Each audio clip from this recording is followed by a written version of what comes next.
Ito unang tanong natin, ma'am, ano, para lang sa kaalaman ng lahat, anong taon ba, ma'am, and paano po nagsimula yung pag-aaral ng stingless bees dito sa CBSUA? Sino ba yung unang nagturo or nag-introduce nito sa CBSUA, Ma'am Yaye? Actually, I am transferee from Bicol University. In 1995, I have already been working on bees, and nagkaroon ako isang study noon about the survey of native bees in the Bicol region, Albay, specifically Albay, kasi sa BU nga yun. And I worked on the native bees like yung liguan, and then we accidentally saw the lukot in a house of one of my respondent na si Mr. Rodolfo Palconitin. So, pagdating 95, lumipat ako ng CBSUA for personal reasons. My parents were already very old, so I had to go home and go back. Pero actually, CBSUA ako lumaki. Before I had my studies sa UPLB for my BS and my MS, sa UPLB ako CBSUA, agriculturanian ako talagang original. So, I transferred in 1995, and then I partnered with Mr. Raul, the then Mr. Raul Ruiz, the Professor Ruiz, who was also starting beekeeping in CBSUA, sisak pa noon, and he had mellifera, yung malaking bees. Kaya sabi niya, mahirap pa niya yung mellifera kasi high maintenance. So I introduced to him, sabi, sir, I have discovered in Albay na there are native bees which you can go into. So yun, nagsimula kami ng stingless bee. So mga 1999, we were invited to attend by UPLBB program. Si Dr. Servan, siya is my teacher, or was my teacher, and parang excited ako, ma'am, mayroon kami bago, something from So she invited us to attend the B Network, which is actually ang compose niya ay mga rich beekeepers ng mellifera in the Philippines, it's all throughout the Philippines. So kami naman bago lang, and then we had succeed in our mellifera in CBSU kasi grabe ang alam mo pag government, if you have to buy white sugar for the feeding of your mellifera, mabibili sa'yo ibang sugar o hindi late, so we have to spend our own money to come up with food for the bees pag walang mga forage So it didn't stop us. So excited kami. So inintroduce namin sa kanila sa BNet yung aming na-discover. So after that, we went back to Bicol. Siyempre high ang namin, energy namin man.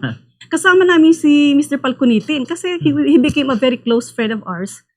And then sabi ko, Chuupoy, gawa natin ng technology itong stingless bee. Kasi ang sabi sa akin, yung stingless bee sa may bahay namin, we don't know it's producing honey. Kailang, alam mo naman kami ni sir, kinulikot namin yung nasa may post niya, may tumulong honey. So, sabi sir, ito yung bees na nakita namin sa Mindanao, sa Visayas ni Dr. Chris Starr, another scientist, nakasama na mag-hunt lagi ng mga liguan. So, yun. So, that started. So, sabi ko, gawa natin sir, gawa natin ng proposal, and then, let's present it to the So nagpresent kami sa in-house review ng CBSUA, nagpresent kami sa itong yung sa Bicard, nag-compete kami, and we were lucky, we got the first sa stingless bee yung technology. So ang ginawa namin, we got an award of 3,000. Sabi ni sir, mayroon tayong invitation sa Asian Apiculture Society conference sa Los Baños na dadayung international participants. Tapos sabi ko, attend tayo, sir. And we make video of our stingless bee. Kasi excited na kami. We're so excited. Mga 2004 yung training, yung seminar. So before that, yung award namin, dinagdagan namin ni sir, alam mo, here, nag-voicing pa kami ni sir. Mga actor kami, si Chuupoy, naglinis nung. Kasi we developed the coco shell hive technology, yung gumagamit ng bao para i-culture yung stingless bee. So, yan ang pinomote namin. Ang technology actually din-develop sa CBSUA together with, I do not claim the credit alone, but this was collectively done by the late Professor Raul Ruiz, myself, and Mr. Palconitin, Rodolfo Palconitin. Kaya lang, ako ang writer. So, ako ang taga-push, kumbaga. Sila, dalawang boys, so we work. So, yun ka lang. So nakabuo kami ng video. So we prepared about 25 video and we attended the 2004 conference sa Los Baños. Alam mo, parang hotcake na binili ng mga mga foreigners nag-attend. And at the time, somebody approached me, isang Korean. He was telling me, "Doc, I saw your on stainless bee." Sabi niya, "Can you produce 1 kilo, ay 1 ton," yata ang sabi sa akin, 1 ton of propolis, kasi ang stainless bee may propolis siya, propolis, honey, pollen, yun ang mga products na, plus the nucleus, yung, sabi niya, could you produce 1 ton? Sabi ko, "Sir, we cannot," because sabi niya, we can, because they're selling a small vial like this ng propolis na extract. It's $35. Sabi ko, wow, pera na sana mga Bicolano yun. So it was very, very, sabi, "Do wait, we will develop farmers to culture this stainless bee so that we can produce that 1 ton per month." Then may lumapit sa akin na isang Hapon. Sabi niya, "Dr. Mastol, Dr. Amano." Sabi niya sa akin, "Doctor, your bees can be used for pollination in my greenhouse, in gas house daw sa Japan." "Oh yes," sabi ko, "Sir. Oh, I'm sending you boxes, the Japanese hive boxes to CBSUA, and let that be accepted by your stingless bee." At wala ang culture namin, una, hindi pa namin alam na yun ay biroy. But we know we even called it trigona kasi sa literature trigona Because the very first record of stingless bee was done by Dr. Baltasar, Claire Baltasar, a hymenopterist sa UPLB. He was also my teacher. Pero sabi namin, baka hindi. Kasi yung pala, when we were doing the research, napakarami palang species ng stingless bee sa Pilipinas and even other parts of the country. So, but we worked on biroy kasi nang endemic sa atin. Yung napakarami talaga sa Bicol. Saan niya nakukuha? Sa bakbak ay sa kabkab. Yung Dryonaria, leaves sa mga nyog, sa mga kahoy, diyan sa tumitira. So, sabi na potential itong technology ito for the Bicolanos. Wala mas mga hirap kasi ang pag-alaga ng mellifera, it takes about a big amount of capital. And kumpara dito, mura. So, we did that. So, sabi ko, I'll send you. So, sige. Sabi, tuwan-tuwa naman ako. Kaya, padala akong 16 boxes na ang gandang box na, ang mga heavy box.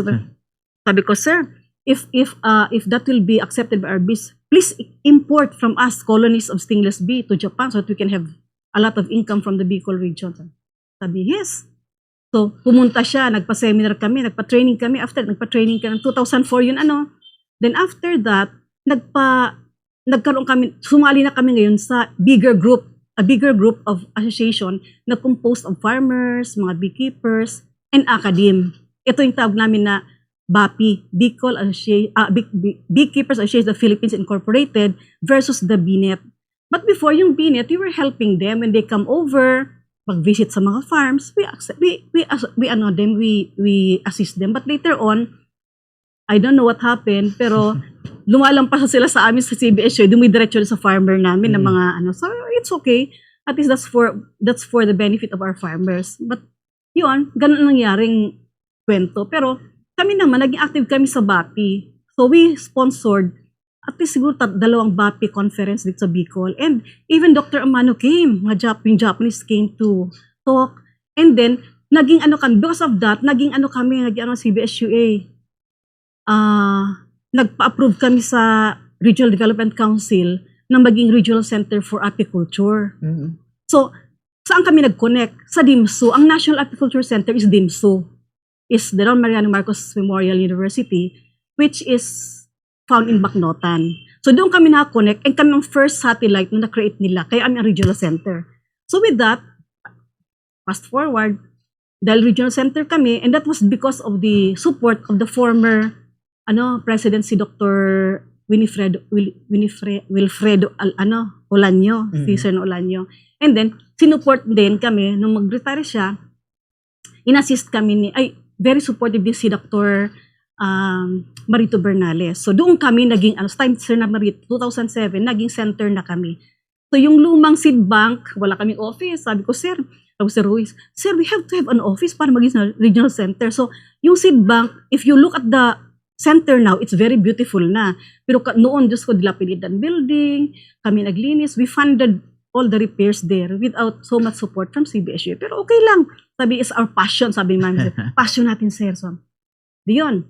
So, yung conference, we had a lot of trainings, and we did a lot of researches. And modesty aside, we have been winning a lot of researches na more on stainless B ang namin, ang topic. So, partner with me are some of my faculty members in the university, and yun, ganun. And then we were able to send one faculty member for PhD UPLB just to focus on stainless B, and one who did on phenology of bees. So marami kaming faculty na paaral because of that.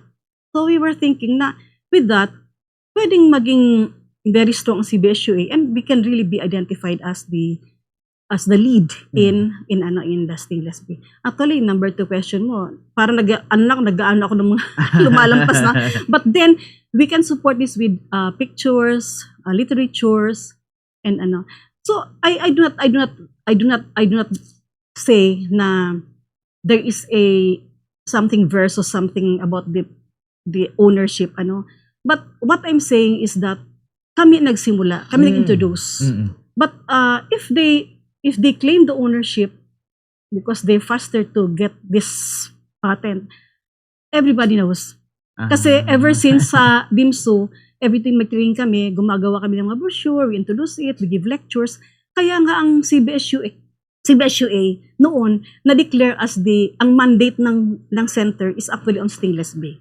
So ibig sabihin, even the National Center recognizes us as the lead in the stainless B studies. So, dahil doon, kaya lang yan, napakahirap ng funding ng research. So, gumagawa kami nag-experiment kami na sir ng product na yung mga products na galing sa stainless B. And then, sometimes when I attend conferences, I prepare and give away. Ano?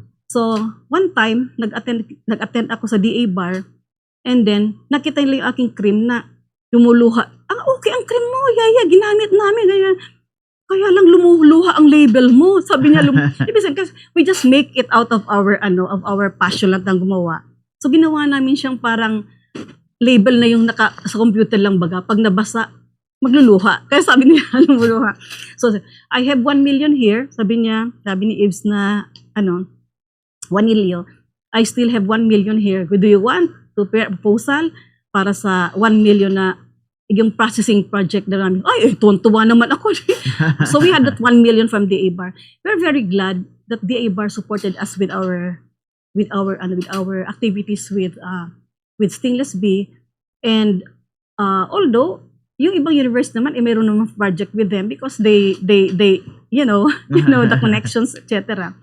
But I am very glad Dr. Nick Eliazar really respected that we are the initial researchers on stainless B, and he even calls me Queen B. Minsan natuwa ako tawag, Queen B, yan ang tawag sa akin, yung namatay na taga Picard, si Sir na Juanilio. They always, when I present papers, nasabi, first na naman si Queen B. But we were happy kasi, so at least recognized kami. So then we had another 3 million budget from DA Bar. Then 3 million budget from DA Bar for yung organic agriculture na inipasok namin sa pollination yung stainless B. Kasi we cannot submit sa Picard kasi ang Picard wala siyang window for stainless B. So sabi ng DA Bar, prepare a proposal on organic agriculture, sabi niya. And then we fund you. May 3 million kami. Then followed by another 5 million when I prepared the bioinformatics study on stainless B. Kasi sabi ko, we have to know what species are there in the Philippines. So, nag-ikot kami Pilipinas. I worked with Ma'am Pasiona and Mr. Del Rosario. Dr. Del Rosario na pala. Siya ang campus ad ng CBSUA. So, nag-ikot kami ang buong Philippines to collect stainless B. Alam mo, we worked with Dr. Marian Bautista of the National Genomic Center sa Diliman. And pinaan namin yun, pina-DNA namin yun. Ang dami kami hindi pa talaga natapos na kasi we only found about mga 14 na confirmed. Yeah, more or less 14 na confirmed na species. And of course, Biroy is there. Tetragoniella Biroy is there.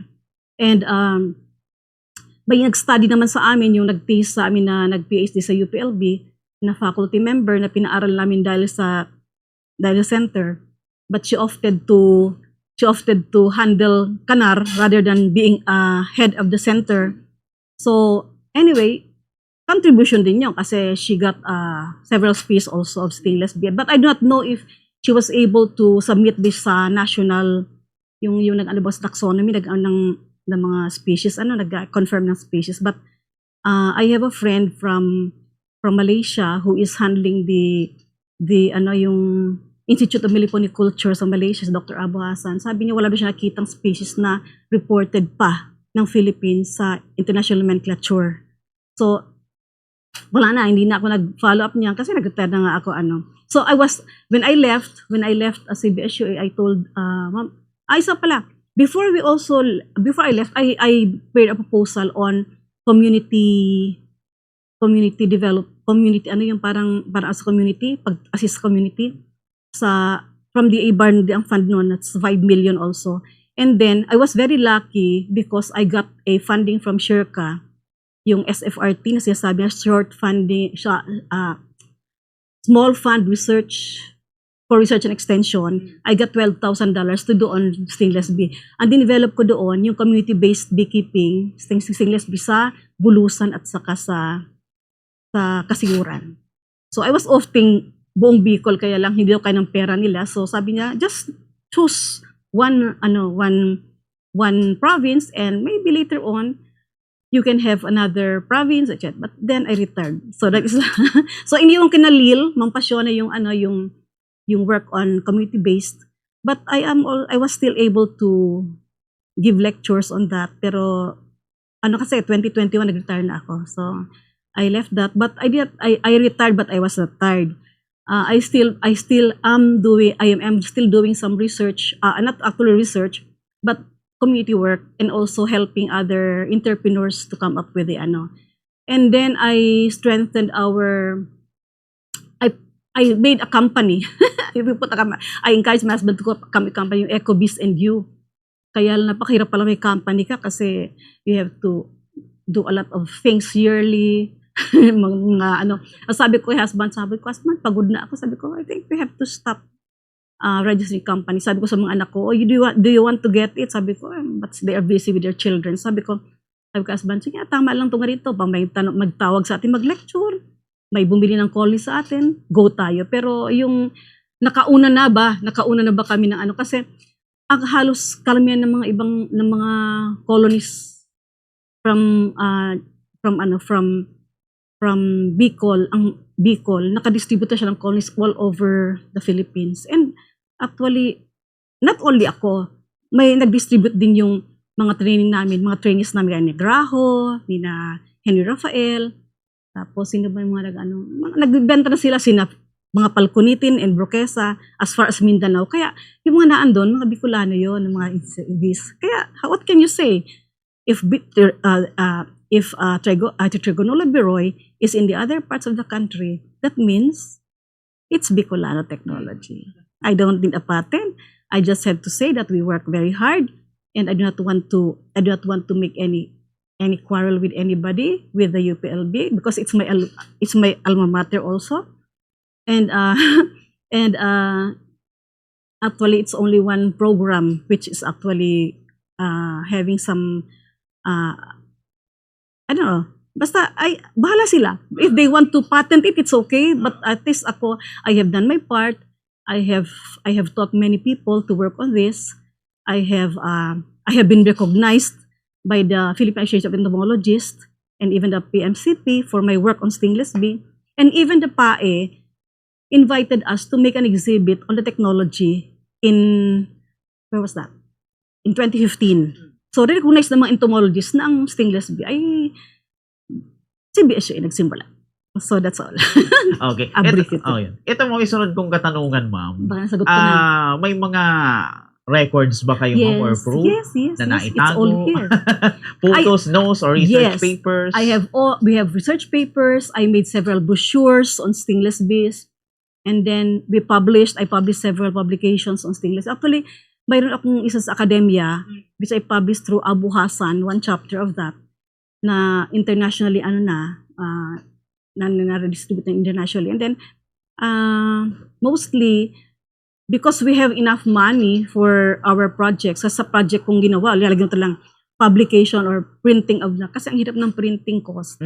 So, at present, I have a friend who is an editor, Dr. Joshi, Ravindra Joshi. He even edited a part of my paper, of my book. I am trying to come up with a book on the black gold at the Bicol region. Why the black gold? Because ang maganda talaga stainless be yung propolis. Mapera sa propolis. So, this is what I want to say na kung wala itong itim na insect na ito, hindi aasenso yung mga farmers dito na a lot of farmers are now into this. Kaya sabi ko nga, we have trained many people. They know we train them. Sabi ko, why still compete? Sabi ko sa husband ko, let's just enjoy the retirement. Sabi ko sa kanya. Pag may nangailangan, kaya I was not even able to convince him na, sabi ko, may invitation ako, sabi ko, for the sake of Jam, I will attend the invitation of CARE. And you are alumnus of CBSUA, so you should know the real story. Kasi when they had the international conference on stainless B, if you remember that's 2025. I wasn't invited to present because they were working with UPLB. The organizers were with UPLB. So I was not asked to give the history of stainless B, although I know everything because I'm not a historian, hindi daw ako pwede. So I said, to do justice, I'll make a book to show the history of stainless B para masabi lang, I know everything what happened from the very start. So probably yung book ko will just stop until the time I have been very active in stainless B. And then if you have seen the i-skip yung tanong, isa sa magandang na accomplish ng CBSUA is that we helped the APAW, alam mo APAW, Albay Provincial Agricultural Office, yung bang napakalaking bee farm sa may Albay, sa Kamalig. We had a participation, great participation in coming up with that big farm with the help of Miss Cheryl Rebeta, the provincial agriculturist, and the support of the governor, Al Francis Bichara. So, yun ang isa isang masabi na mapagandang na i-contribute ng CBSUA. Bakit namin ginawa yun? Kasi, ang technology started in Albay. It's not in CBSUA. It's only, I was the one and Mr. Ruiz was the one who did it. But it started in the farm in Albay. So, kaya nga, nung 2025 na conference sa dito sa Naga, CBSUA through the Regional Agriculture Center under Ma'am Pasiona, and the VP then was Ramona Isabel Ramirez. Do you know that? Siya ang VP ngayon last time. Nagpa-conference sila, and then they awarded us as the pioneer researchers of Meliponitec. Ako, si Mr. Ruiz, si Sir Na Palconitin, and Mr. Palconitin was awarded as the father of stainless B in the Philippines. Diba maganda yung achievement ng CBSUA? Here. So, yun ang namin. And then, ang pinaka-latest kong na-accomplish ngayon ay, since I retired, I serve as a consultant for the APAW on stainless B sa Albay.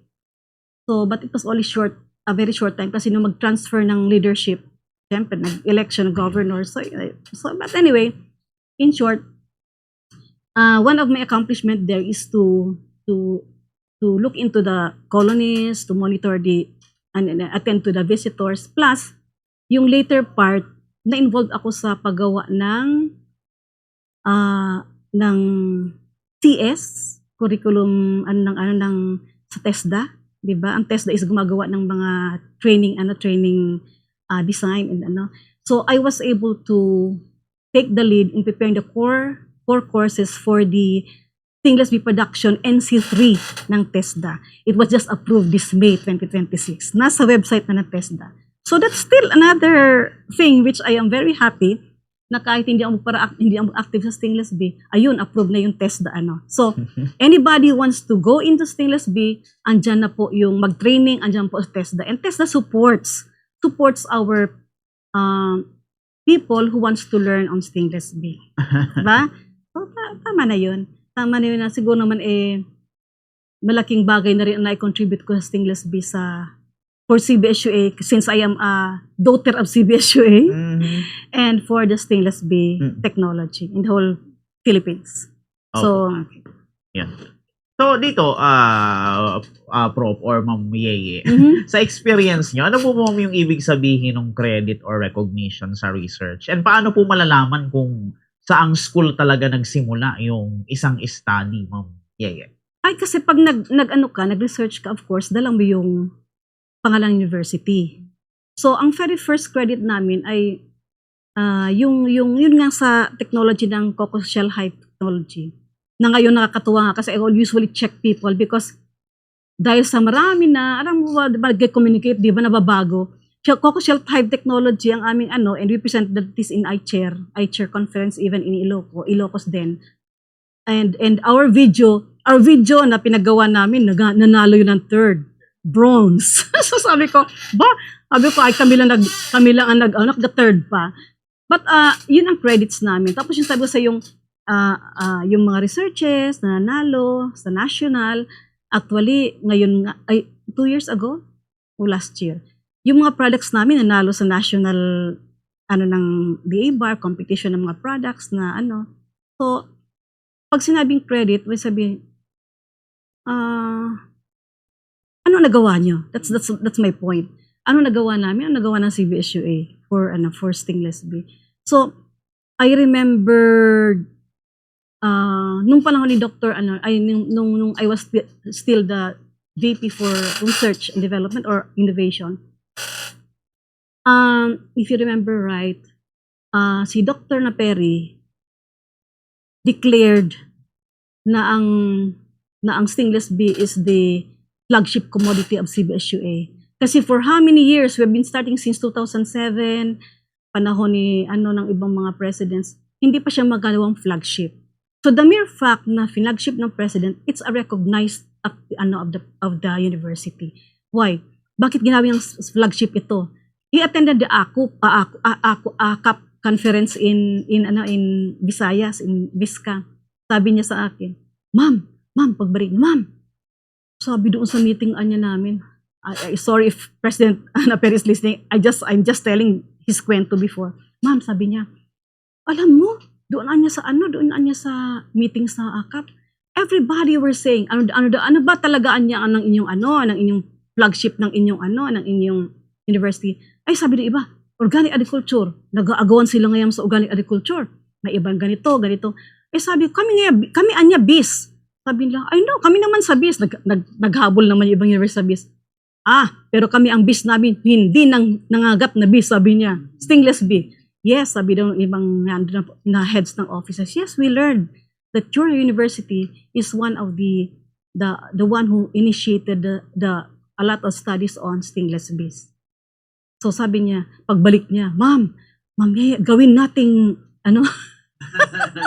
So that's why naging flagship ang bees namin sa bees.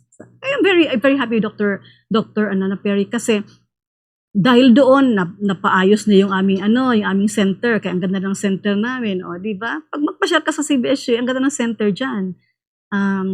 You can see bees there, so you can take photos maybe. And then many people are visiting the center. So ang unang naging director diyan si Mr. Ruiz when we started 2007. When he retired, I assumed the directorship. Until such time, I was assigned by Dr. Bordado as the dean of the graduate school. So somebody who handled it for a short period. And then when I stepped down from the graduate school, si Miss Pasiona nag-handle, si Miss Lilia Pasiona from the CAS. And then lately, nag-organize sila, hinahawakan siya ng isang entomologist na si Joanne, my former student from here at CBSUA, and she is the one handling the center now. So, buhay pa rin yung center, pero sana it will continue to be working.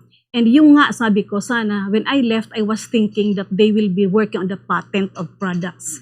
But parang wala pa akong nakitang patent ng mga products na ginawa. So sabi ko, it has to be done, or else the question of patent, etc. will be there. Tapos yung tinanong mo sa akin tungkol doon sa genomics.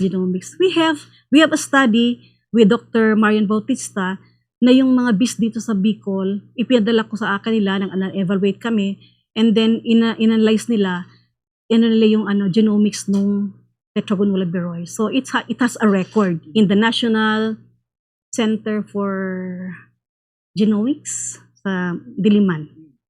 So that's something na sabi ko sa yung it's already a recognition, it's already an acceptance that we started working on it. Opo. Pero Wala lang aming patent. Yun ang dinaniya ng CBSUA. But before I left CBSUA, mayroon kayong mga faculty na pina-training so pag anong patent. Pero I don't know kung anong nangyari. So that's the limitation I was able to do noon.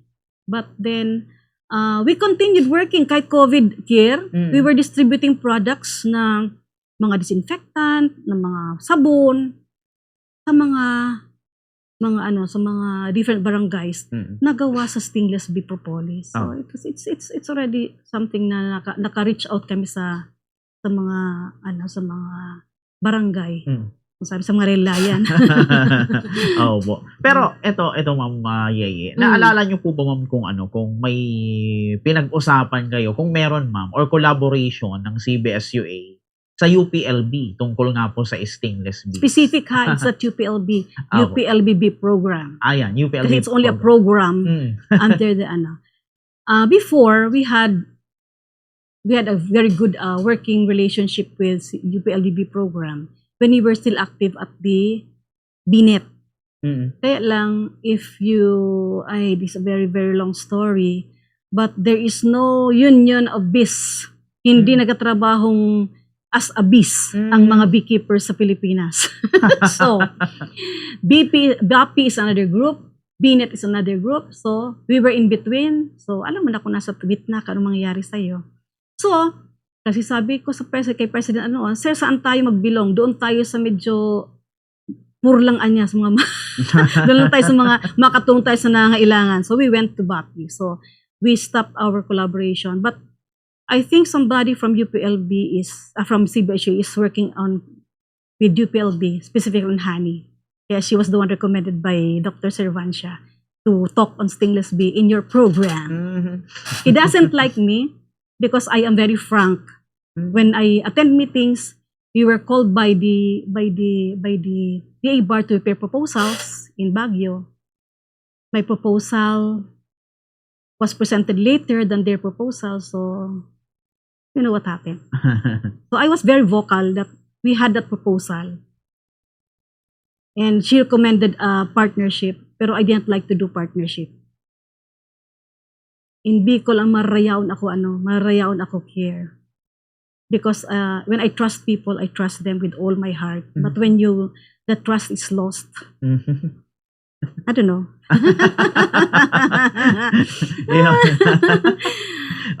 Yung question number 6 is, that's Tetragonula beroi. That's the species which we worked on. But we also worked on yung mga munggo-munggo, yung ibang species. Kasi yun ang pinakamarami sa Bicol. And sad to say, dahil pinakamarami sa Bicol, when I was almost leaving the academe, I have been getting reports from my co-beekeepers from Albay and Sorsogon na massive ang hunting ng wild colonies.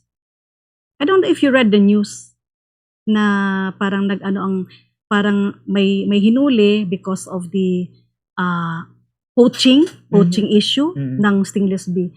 Actually, matagal na ginagawa. Nakakarating kung saan-saan ang colonies ng stingless bee. Sabi namin, it's okay to get colonies from Bicol, bapat cultured, hindi feral. Bakit? Kasi pag ang feral ay kinuha nila, mauubusan kami sa Bicol. So, in one of my study with Shirka, I really made it a point na tinignan ko kung nasa wild ka, pag hinantiyan, kasi massive ang hunting sa Sorsogon. Kasi, imagine there's a farm na nag-maintain 2,000 colonies, and then there was a story nung Riming na nagpa-culture ang taga ibang lugar sa isang farmer ng 2,000 colonies, ilalagay sa box, and then kaso kawawa yung farmer, nangutang siya sa mga mga hunters, tapos dumating ang Riming na wipe out yung entire colony sa prepare niya for delivery. So the guy was very sad. He was crying, Ma'am, sabi ko, when you make deals with these people, you have to have a contract. Sabi ko, sometimes po, kaya sabi ko sa inyo, when a person becomes too, alam mo, ang isang failure ng stingless, ng beekeeping, not only in Bicol, not only stingless bee, one problem with beekeeping is the greediness. Pag naging greedy na, pag naging income na, greedy ka na. Sometimes you forget the basics, ano? Basics. So that's one of the thing which we do in CBSUA, stewardship. I remember hinila namin yung pari noon sa St. Therese na si Father Owen na, Father, please lecture on stewardship because these are living organisms which we should actually preserve or take care of. Kasi they are giving us money, they are giving us income, di ba? Kung exploit mo ang iyong beast, walang mangyayari. So, kami lang po ang i-train na may stewardship sa CBSU. That's one which I will be proud of. Kasi, learnings namin ni Mr. Ruiz noon na when we do training, panabigyan ng colonies dole out, ang dole out ng colonies mo, binibenta, nawawala, binibenta. So, these are things which happen. Sabi ko, kaya minsan, yan ang mga, siguro, kaya na-lecture, na-train namin ni Mr. Ruiz, siguro more than 10,000 na sigurong farmers, but only a few succeeded. Why? Because of that particular trait ng tao. So, when I prepared the core courses sa TESDA, I included this, yung sa environmental issues and stewardship. So that's one of the feature of the TESDA NC3 kasi baka maubos talaga ating binigay sa atin ng buong may kapal na mga blessings. Wala na. Baka tayo maging gaya ng ibang mga negosyo na nagsimula sa una and then hindi sustainable. Di ba? Opo. Religious na. Opo. Eto, Ma'am Yeye, bukod sa pagiging nauna, quote and quote nauna, ano po sa tingin nyo, Ma'am, yung pinakamalaking tulong siguro ng CBSUA sa stingless bee industry ngayon, Ma'am? First we promoted this throughout the region. Being a center, responsibility namin kasi if I remember right, dinefend ko pa yan sa Bicol Regional Council, no? Itong Regional Council. Then si Governor Villaferte ang head. Tapos andun yung lahat ng mga directors na, why stingless bee? Because we have these resources, this can help farmers. So sabi ko, malaking bagay na namin sa industry na itulong. Hindi man ang CBSU ang yumaman, at least we know that there are some farmers who are already very rich because of the stingless bee, So, kahit hindi na maklaim na totally sa amin yun, but they started with us. Di ba? So, even I remember even during the Typhoon Yolanda, through Ma'am Tess, si Tess na De La Cruz, one of our former extensionists na naglipat sa UNDP, nung malaman niya na ganun ang nangyari sa sabi, Ma'am, introduce natin ang stingless bee sa Tacloban. So, the women of Tacloban, your question sa women of Tacloban came over, dito nag-training sila sa stingless bee, in-house siya ng president, and then, nung panahon ni Ma'am Gina, bordado yan, in-house dito, tapos, pinapunta ulit ako doon ng Tacloban, ng UNDP, para mag-training mag-inspect nung dinala nilang colonies. I was the one who delivered the colonies sa kanila. They were given for free by UNDP. And when I went there, I had inspected their colonies. Medyo okay naman sila, yung mga babaeng maghawak na Kaya lang minsan, nagtuturuan kung sino ang mag-aalaga ngayon, bukas. So, learnings ko dyan, mas maganda ka ako talaga, individual. Mahirap yung group na mag-alaga kasi alam mo na, Pilipinas, mga values natin. So, we went there. I also taught them how to prepare mga cream, mga sabon, etc. Hindi ko pinapatent yan. Kasi it's a part of my research, pero hindi ko pinapatent. Sabi ko, hindi patent pala yan. Ayan, parang tama. Sa tawag niya ni Ma'am Julie Saul. Basta iba ang pagpaan ng Pero anyway, it's already earning. People are earning with that. And you can anyway change the composition. So yun na yun. But as long as nasimulan namin. Opo. So dito, ma'am, ang ano kasi ngayon mo, madami ng mga beekeepers ngayon sa Dami na. Bicol. Gaano mong kalaki yung role ng CBSUA Pili sa pagtuturo siguro sa kanila, ma'am? Ay, Yeah. halos karamihan naturuan namin, pero ang iba naturuan namin through our partnership with ATI and DA, Mhm. kasi minsan kinukuha kaming speaker, tapos nag-monitor. Mhm. And then, ang ATI naman, kahit nga retired na ako, kinukuha pa ako ng ATI mag-training. It's good kasi na medyo na ang utak ko, hindi ako magkaka-dementia. Practice mo. Kasi after retirement na, pag hindi ka nagmamit utak. So, it's good that I was commissioned by by APAW to help TESDA, to prepare the TESDA, and then also to be doing training with ATI. So, and I'm happy. But, sabi nga ng husband ko nakauna tayong magnegosyo. Pagbigay mo na sa iba. So one of the thing na natulungan ko when I retired is na kahit na I'm still doing with CBSU, kahit ako nagtuturo.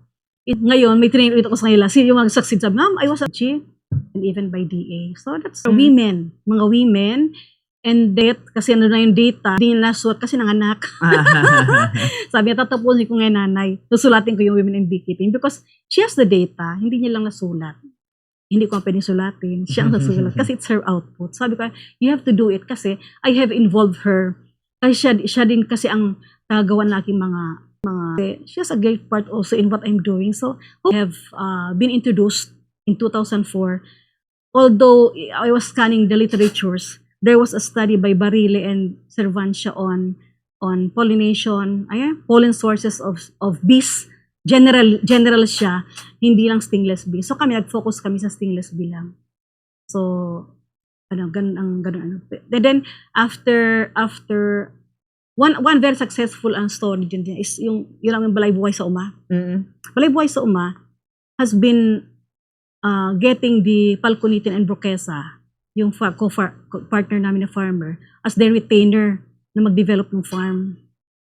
But sad to say, after some conferences, pinutol sila and pumasok yung UPLB. So they are now the one managing actually or assisting, and a lot of students from UPLB go to Balay to do research.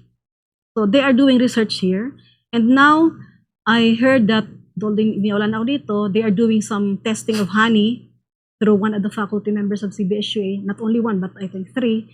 But it's okay.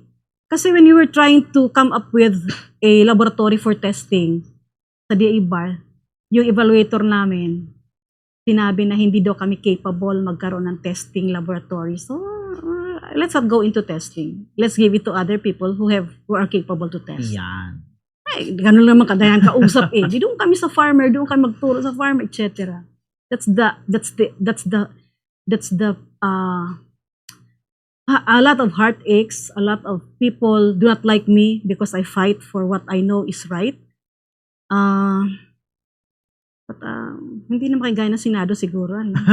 But I know in my heart, people know in their heart that it was us, Mr. Raul Ruiz, Cho Upoy, and me who actually introduced the technology on stainless steel. Na kami nung study on pollen source. Kasi sabi niya, ma'am, let's work with the yung mga ano sa we work with one staff of the NCN. I forgot already her name. Alang matanda, sabi ko sa iyo, ang behavior daw niyan kasi ng tribe is parang ano sila naman. If you can give them aita sa atin. Alam mo, pinapunta ni President Amin. Ihini-house namin sa CBSU. I enjoy these people. And I'm very glad that President is actually very open to that. Kung halimbawa, ano bang ginawa nila, ma'am, yung parang Improve our research. But maybe, kasi di man pwede i-improve yung research sa isang university. That is unethical. So, ang pwede, gumawa sila. They do it also on their own. So, if they contest our data, parang wala na sa atin ang stingless bee kasi parang after nung 2004, parang sila na ang kasi because we will in due time, we will be able to claim that nagsimula sa atin yan. In due time. Sabi ko, kasi sabi ko, ba't mag-evaluate siya? Ang pangit ng versus I was looking at versus, we now dealt with horticulture na So ngayon ma'am, since na kayo po ay retired na, create provincial centers. Ano yan? Center. Things. But the most memorable thing is ourselves para mayroon kami budget. So, nakaik kami na Pilipinas or entrepreneurship. Importante lang, mag-training ka sa Royal Bee Corporation for now, he is the one doing beekeeping. He has been more skilled residents na a product of Bicol. But kasi ang stainless bee does not only mean the health can give you. Kasi ang mga product ganda, pag nag-epekto, other species are found in Bicol field which I have more published extension and other, no? But then second, yung mga environment, please, very good in the business, you can become rich. But I'm just happy with what I am now. The book which I have now, draft pa lang ito, hindi pa kayo publish kasi I'm still looking for funds to publish this. But hopefully I can publish this so that I can be, I can really say that Stainless Bee is the home of the Stainless Bee is the Bicolandia. Not only CBSA, Bicolandia. yeah. Okay? So it's not for only for CBSA, Bicol po ito, Bicolano po ito. So let us love this, preserve this, Okay. conserve this. Thank you.